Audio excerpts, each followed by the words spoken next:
Parliament సభ్యులు, శాసన మండలి సభ్యులు, శాసన సభ్యులు, వివిధ కార్పొరేషన్ల చైర్మన్లు, ప్రభుత్వ సలహాదారులు, జిల్లా పార్టీ అధ్యక్షులు, మండల పార్టీ అధ్యక్షులు, గ్రామ కమిటీ అధ్యక్షులు, ప్రాణ సమానులైన కాంగ్రెస్ పార్టీ కార్యకర్తలందరికీ నా హృదయపూర్వకంగా నమస్కారాలు.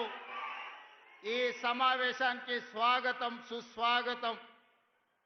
మిత్రులారా, మీకందరికీ తెలుసు, తెలంగాణలో మాకు తిరుగులేదని అహంకారంతో రంకెలేస్తూ విర్రవీగుతున్న సమయంలో కల్వకుంట్ల గడిని బద్దలు కొట్టి 3 రంగుల జెండా చేతబూని 3 రంగుల కండువా మెడలో కట్టుకొని గుండెల నిండా ధైర్యం నింపుకొని తెలంగాణ నలుమూలల 4 కోట్ల మందిని చైతన్యం చేస్తూ తండాలలో, గూడాలలో, మారుమూల పల్లెల్లో ప్రతి తలుపును, ప్రతి గుండెను తట్టి డిసెంబర్ 7, 2023 నాడు ఇదే ఎల్బీ నగర్ మైదానం సాక్షిగా మన నాయకురాలు, తెలంగాణ ప్రదాత శ్రీమతి సోనియా గాంధీ గారి నాయకత్వంలో, యువకులు రాహుల్ గాంధీ గారి నేతృత్వంలో ఇక్కడనే ప్రజారాజ్యం, ప్రజా పరిపాలన, ఇందిరమ్మ రాజ్యాన్ని ఇక్కడనే మనం ఏర్పాటు చేసుకున్నాం. ఆనాడు మొదలుపెట్టిన మన నడక ఈనాడు తెలంగాణలో నలుమూలల్లో రైతుల విషయంలో కావచ్చు, మహిళలు కావచ్చు, విద్యార్థులు కావచ్చు, నిరుద్యోగ యువకులు కావచ్చు, ఉద్యమకారులు కావచ్చు, అమరవీరుల కుటుంబాలు కావచ్చు, తెలంగాణలో ప్రతి ఒక్కరిని తడుతూ ప్రతి గుండెకు చేరుతూ ఈరోజు ప్రజా పరిపాలనను అందిస్తూ ఈ సమావేశాన్ని ఏర్పాటు చేసుకున్నాం. మిత్రులారా, ఈ 18 నెలల్లో ప్రభుత్వం ఏర్పడినాడు ఎంతకాలం ఉంటుంది ఇది? 3 నాళ్ళ ముచ్చటనే అన్నవాళ్ళు ఉన్నారు. 3 నాళ్ళు అయిన తర్వాత ఈ ప్రభుత్వం ఉంటుంది కానీ సంక్షేమ పథకాలు అమలు చెయ్యలేరు అన్నారు. సంక్షేమ పథకాలు అమలు చేసిన తర్వాత వీళ్ళు కలిసి ఉండరు, రోజు కలహించుకుంటారు, కాంగ్రెస్ వాళ్ళకు కలిసి ఉండే లక్షణమే లేదు అన్నారు. అక్కడి నుంచి ఈనాడు కలిసి ఉండడమే కాదు, ఈరోజు కలిసికట్టుగా నడుము బిగించి నవ్విన వాళ్ళ ముందల తలెత్తుకొని నిలబడే విధంగా నిటారుగా నిలబడి సంక్షేమాన్ని, అభివృద్ధిని, విద్యను, ఉద్యోగాలను తెలంగాణ రాష్ట్రంలో అమలు చేసి దేశానికే ఆదర్శంగా నిలబడే తెలంగాణ మోడల్ని 18 నెలల్లో ఆవిష్కరించినాం. అందుకే ఈనాడు కన్యాకుమారి నుంచి కశ్మీర్ వరకు 150 రోజులు 4000 కిలోమీటర్లు మండు టెండల్లో, మంచు కొండల్లో నడుస్తూ ప్రజలని కలుస్తూ ఆనాడు రాహుల్ గాంధీ గారు ఒక మాట ఇచ్చారు, మీరు తెలంగాణలో కాంగ్రెస్ ప్రభుత్వాన్ని ఏర్పాటు చేయండి, తప్పకుండా తెలంగాణ రాష్ట్రంలో జనగణనతో పాటు కులగణన చేస్తాం, అదే కాకుండా మాదిగ ఉపకులాలకు సంబంధించిన ఎస్సీ వర్గీకరణ చేసి తీరుతామని రాహుల్ గాంధీ గారు మాట ఇస్తే 2024 ఫిబ్రవరి 4 నాడు మొదలుపెట్టి 2025 ఫిబ్రవరి 4 నాడు సంవత్సరం తిరిగే లోపల సామాజిక న్యాయం చేస్తూ కులగణను పూర్తి చేసి ఎస్సీ వర్గీకరణ చేసి జాతికి అంకితం చేసి ఫిబ్రవరి 4ను సోషల్ జస్టిస్ డేగా ఈరోజు తెలంగాణ రాష్ట్రం జరుపుకుంటున్నది అని అంటే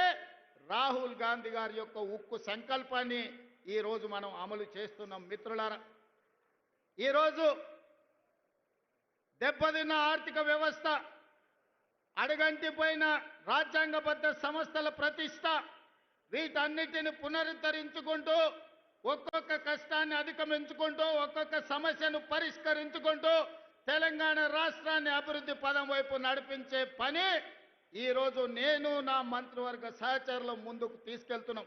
కష్టాలు వచ్చినాయి, ఒడిదుడుకులు వచ్చినాయి, అయినా నిటారుగా నిలబడి తట్టుకొని వాటన్నిటిని అధిగమించుకుంటూ ముందుకు వెళ్తున్నాం.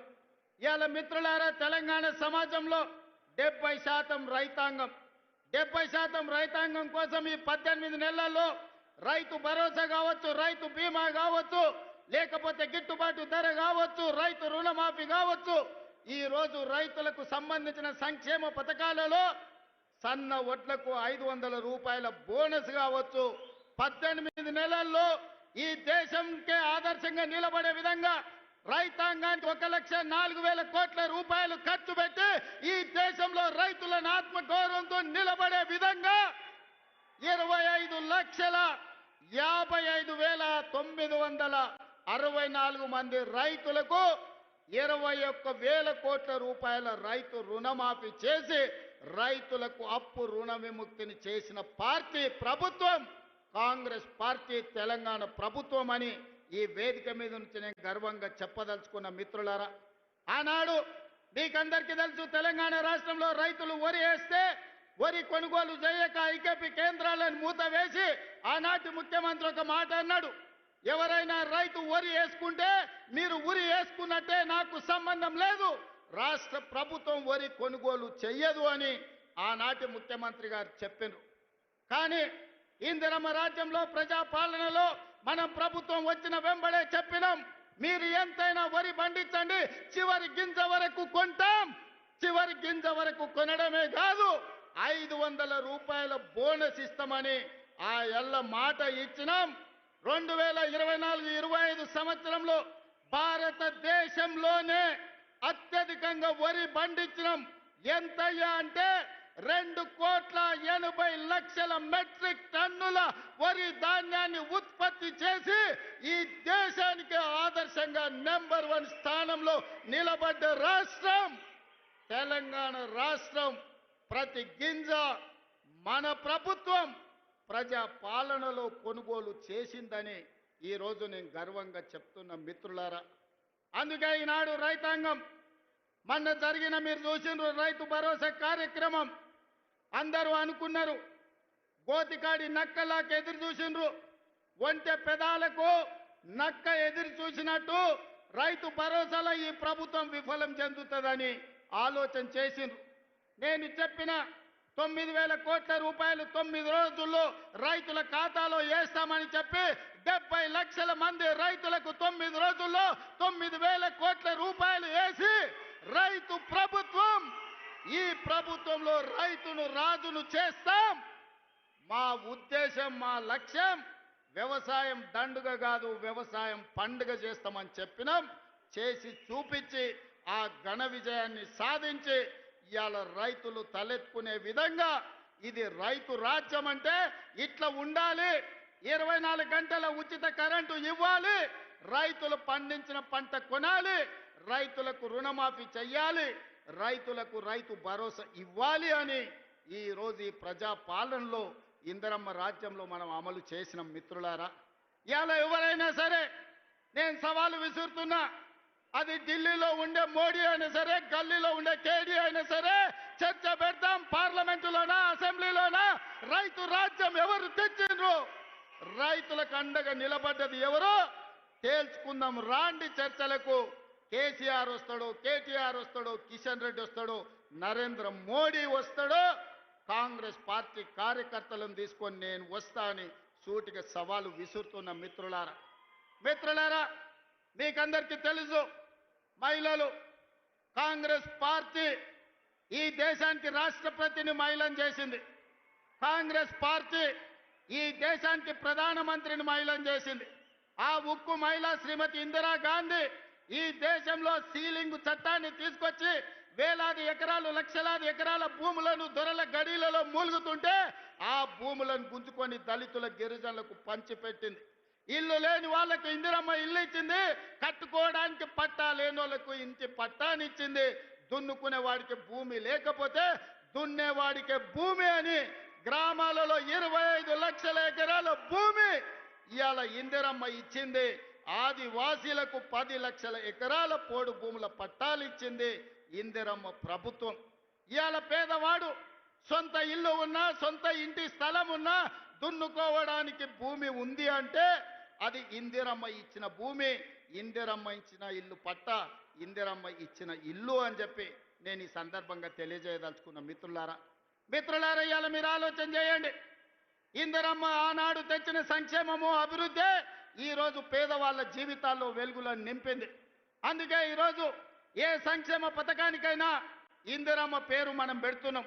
హైదరాబాదు నగరంలో పేదవాళ్లకు 5 రూపాయల భోజనం పెట్టాలని, పేదవాళ్లకు కూలి పోయే వాళ్లకు పొద్దున్నే టిఫిన్ చెయ్యడానికి క్యాంటీన్లు పెట్టి ఇందిరమ్మ పేరు పెడితే ఈ తలమాచిన దద్దమ్మలు సోయిలేనోళ్ళు ఇందిరమ్మ పేరు పెడతారా అని ధర్నా చేసిరు. ఒక్కనొక్కని బట్టలు ఇప్పదీసి కొడితే తప్ప ఇందిరమ్మ గొప్పతనం వాళ్ళకు అర్థం కాదు అని చెప్పి నేను ఈ సందర్భంగా తెలియజేస్తున్న మిత్రులారా. ఇవాళ మహిళలకు ఆర్టీసీలో ఉచిత ప్రయాణం దాదాపుగా 6,000 కోట్ల రూపాయలతోని ఆడబిడ్డలకు ఆర్టీసీలో ఉచిత ప్రయాణం ఇచ్చినాం. ఆర్టీసీ ఉచిత ప్రయాణమే కాదు, ఆడబిడ్డలకు 1000 బస్సులు కొనిచ్చి 1000 బస్సులు ఈరోజు ఆర్టీసీ కార్పొరేషన్కు ఆర్టీసీ బస్సుల యజమానులను ఆడబిడ్డల్ని చేసిన చరిత్ర మనది. ఒకనాడు సోలార్ వ్యాపారం, పెట్రోల్ బంకు వ్యాపారం అంటే అదాని అంబానీ